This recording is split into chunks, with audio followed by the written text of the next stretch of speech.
గాలిహొండం గ్రామం గార మండలం గార police station పరిధిలో రమణమ్మ అనే ఆమె ఇంట్లో నుంచి దొంగతనం జరగబడింది.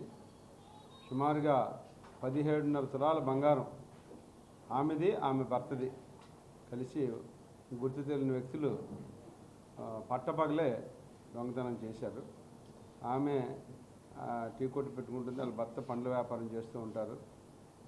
వీళ్ళిద్దరూ కూడా ఉదయాన్నే వాళ్ళ వృత్తుల నిమిత్తం బయటకు వెళ్ళిపోతారు ఇంట్లో నుంచి. మళ్ళీ రాత్రికి టైంలో ఇంటికి వస్తారు. 10-11 గంటలకి ఆ వ్యాపారాలు ముగించుకుని ఇంటికి వస్తారు. అలాగే ఆ రోజు కూడా 22వ తారీఖు ఉదయం వెళ్ళిపోవడం, రాత్రి వచ్చి చూసుకునేటప్పటికి ఇంట్లో వస్తువులు కనిపించలేదు. అన్నీ ఎతికారు. మొత్తం బంగారం అంతా కూడా పోయిందని గుర్తించి 23వ తారీఖున పోలీస్ స్టేషన్కి వచ్చి కంప్లైంట్ చేయడం జరిగింది. దాని మీద ఇమీడియట్గా మా గార ఎస్ఐ గారు, మా రూరల్ సిఐ గారు నేరస్థలానికి వెళ్ళడం, మొత్తం అంతా కూడా పరిశీలన చేస్తే నేరం జరగడం అనేది వాస్తవం. సుమారు 17.5 తులాల బంగారం ముందుగా 14 తులాలే పోయినట్టుగా గుర్తించారు. తర్వాత ఇంకా ఎత్తితే భర్త తాలూకా వస్తువులు కూడా పోయినాయని గుర్తించడం జరిగింది. మొత్తం 17.5 తులాల బంగారం పోయింది. దాని మీద మా సిఐ గారు, ఎస్ఐ గారు ప్రత్యేక శ్రద్ధ కనపరిచి ఫింగర్ ప్రింట్స్ అన్నీ తీయడం అయింది. ఎక్కడా కూడా ఫింగర్ ప్రింట్స్లో ఎటువంటి మనకి క్లూ అనేది లభ్యం కాలేదు. తీసిన ఫింగర్ ప్రింట్స్ అన్నీ కూడా ఇన్మేట్స్ వచ్చినాయి, రాలేదు. దాని మీద ఆ ఊరిలో పర్మనెంట్గా ఒక నిఘాని పెట్టారు. ఎందుకంటే ఇట్స్ ఏ గ్రేవ్ కేస్.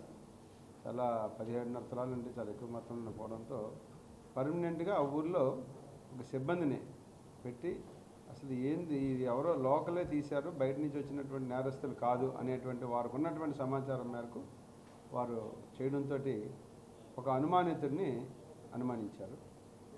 అతన్ని మొత్తం పికప్ చేయడం, అతని మీద నిఘా పెట్టడం, అతను ఖర్చు పెట్టే విధానము, అతను చేసే విధానాన్ని అన్నింటినీ పరిశీలన తీసుకుని అనుమానం మీద పికప్ చేసి ఇంట్రాగేట్ చేస్తే ఆ రాజు అని చెప్పి జోగి రాజు, అదే గ్రామానికి చెందినటువంటి ఆటో డ్రైవర్, అతను ఇవంతా కూడా బంగారం అంతా కూడా దొంగతనం చేయడం జరిగింది. అతను ఏంటంటే వీళ్ళని ఎప్పటి నుంచి అబ్జర్వ్ చేస్తున్నాడు. వీళ్ళు ఉదయాన్నే తలుపులన్నీ వేసుకుని పనిలోకి వెళ్ళిపోతారు, సాయంత్రం రాత్రికి వస్తారు. ఇంతకు ముందు కూడా 1-2 సార్లు ఈ ఇల్లు ఇలా అటెంప్ట్ చేయడానికి ట్రై చేశాడు, కుదరలేదు. ఆ 22వ తారీఖు ఏమైందంటే వీళ్ళు వెనకాతలు డోర్ వేయడం మర్చిపోయారు. వాళ్ళు బిజినెస్కి వెళ్ళే పర్పస్ తొందరలో బ్యాక్ సైడ్ డోర్ వేయలేదు. అది వీడు అబ్జర్వ్ చేశాడు. అంటే వీడికి ఆల్రెడీ వీళ్ళ మీద కన్ను ఉంది. ఎందుకంటే వీళ్ళ ఇద్దరు పనిచేస్తున్నారు, డబ్బు ఉంటుంది, బంగారం ఉంటుందని కన్ను ఉంది.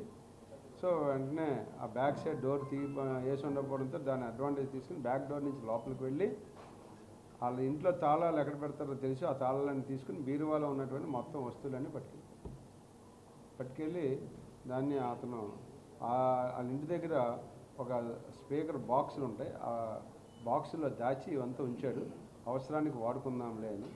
ఆ పందాలో నిన్న ఒక 6 తులాల బంగారం అప్పులు ఎక్కువగా ఉన్నాయి, అప్పులు తీర్చడం కోసం ఒక 6 తులాల బంగారం తీసుకెళ్ళి తనఖా పెట్టడానికి వెళ్తూ ఉంటే అప్పటికే అక్కడ నిఘాలో ఉన్నటువంటి స్టాఫ్ సిఐ గారికి, ఎస్ఐ గారికి చెప్పడం, ఇమీడియట్గా అక్కడికి వెళ్ళి అతన్ని నిన్న సాయంత్రం సుమారు 3 గంటల సమయంలో అతన్ని పికప్ చేసి ఇంట్రాగేట్ చేస్తే అతను అడ్మిట్ అయ్యాడు.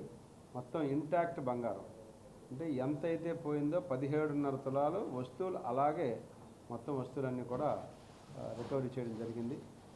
ఈ కేసులో మా సిఐ గారు, అలాగే మా గార్ ఎస్ఐ, అలాగే 1 టౌన్ ఎస్ఐ గారు రికవరీ విషయంలో, అలాగే ఆ సిబ్బంది అందరూ కూడా చాలా చక్కగా, ఎందుకంటే క్లూ ఉండి పట్టుకోవడం ఒక పద్ధతి, ఎటువంటి క్లూ లేకుండా దీన్ని ఏమంటామంటే ఛాన్స్ అఫెన్స్ అంటాం. అంటే అనుకోకుండా దొరికింది దానికి. అంటే ఈజ్ నాట్ ఏ ప్రొఫెషనల్. యాక్చువల్గా జోగిరాజ్ అనేవాడు ప్రొఫెషనల్ నేరస్తుడు కాదు. అతను ఒక అవకాశాన్ని చూశాడు, ఏదో గ్యారంటీ ఉంటుందో ప్రయత్నం చేద్దామని. ఆ ప్రయత్నంలో లక్కీగా 17 తులాలు దొరికేసింది. ఇది ఒక ఛాన్స్ నేరం అనమాట అండి. మా సిబ్బంది అందరూ కూడా మా ఎస్పీ గారి తరఫున ప్రత్యేక ధన్యవాదాలు తెలియజేయమన్నారు. ఎస్పీ గారు వేరే కాన్ఫరెన్స్లో ఉండడంతో నేను హోల్డ్ చేయాల్సి వచ్చింది. వాళ్ళందరికీ కూడా, సిబ్బంది అందరికీ కూడా ప్రత్యేక ధన్యవాదాలు, అభినందనలు కూడా మా ఎస్పీ గారు తెలియజేయమన్నారు. సో ఈ విధంగా వారందరికీ కూడా ఈ సందర్భంగా రివార్డ్స్ కూడా ఇవ్వడం జరుగుతుంది. వాళ్ళందరూ కూడా మెరిట్ సర్టిఫికేట్స్ ఎస్పీ గారి చేతుల మీదుగా మా క్రైమ్ మీటింగ్లో ఇస్తాం. మా ఎస్పీ గారు టాస్క్ ఫోర్స్ పెట్టిన తర్వాత కె మహేశ్వర్ రెడ్డి గారు అన్ని చోట్ల మూలాల నుంచే ప్రయత్నం చేస్తున్నాం. అక్కడ ఒకటి అరా మిస్ అవ్వచ్చు, అది హ్యూమన్ ఎర్రర్. మా వంతు ప్రయత్నం అయితే మేము చేస్తున్నాం. అది ఆ రోజు కూడా వారు వెళ్ళడం అంటే వారు ఏదో పని మీద వెళ్ళారు, అక్కడ ఏదో వాళ్ళు ఎంత 3 గ్రాములు తెచ్చుకుని తాగడానికి ప్రయత్నం చేస్తూ దొరికారు. అది వ్యాపారస్తులు అయితే అంత ఇదిగా ఉండదు, అది అలవాటుని మేము వాళ్ళు కూడా కౌన్సిలింగ్ చేసాం. ఆ రోజు కేసు కూడా నమోదు చేసాం, అందరినీ కూడా కోర్టు పంపడం జరిగింది. మేమైతే కంటిన్యూ నిఘా పెట్టామండి. ఇంతకుముందు మీరు కూడా చూడొచ్చు, ఇంతకుముందు స్టాటిస్టిక్స్ ఈ ఎస్పీ గారు వచ్చిన తర్వాత స్టాటిస్టిక్స్ చూస్తే మీకు ఎక్కువగానే పట్టుకున్నాం. మేము దానికి మీరేమంటారు, మీరు ఎక్కువ పట్టున్నారంటే ఎక్కువ అమ్ముతున్నారు అంటున్నారు. మీరు దాన్ని ఈక్వల్గా చూస్తున్నారు. ఇప్పుడు మేము పట్టుకున్నామంటే పట్టుకోకపోతే ఏమీ లేదు అనుకుంటున్నారు, మీరు పట్టుకుంటే ఉంది అనుకుంటున్నారు. అది మేము కష్టపడుతున్నాం, ఎక్కడెక్కడ ఉన్నదాన్ని మేము పట్టుకుంటున్నాం కాబట్టి మీకు ఉందని తెలుస్తుంది. అదే పట్టుకోకపోతే మీరు లేదనుకోవచ్చు, కానీ మేమైతే వదలం. నిరంతరం మేము ఇటువంటి నేరాలను అరికట్టడం మా బాధ్యత, మా ఉద్యోగం.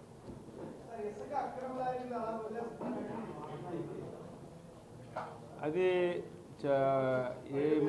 ఈ మధ్యకాలంలో అన్ని చోట్ల కూడా రైడ్లు చేయడం జరిగిందండి. నేను కూడా అందులో కమిటీలో మెంబరే, ఆర్డీఓ గారు మేమంతా కూడాను. ఇవాళ కూడా ఇంకో కమిటీకి వెళ్తున్నాము.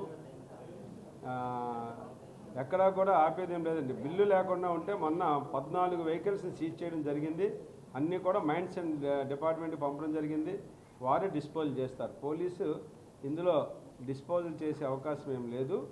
మైన్స్ అండ్ మినరల్స్ డిపార్ట్మెంట్కి రెవెన్యూ వారి సహకారంతో మేము చెక్ పోస్ట్ దగ్గర బిల్లులు లేకుండా వెళ్ళిన అన్ని వెహికల్స్ని కూడా మైన్స్కి అప్పగించడం జరిగింది.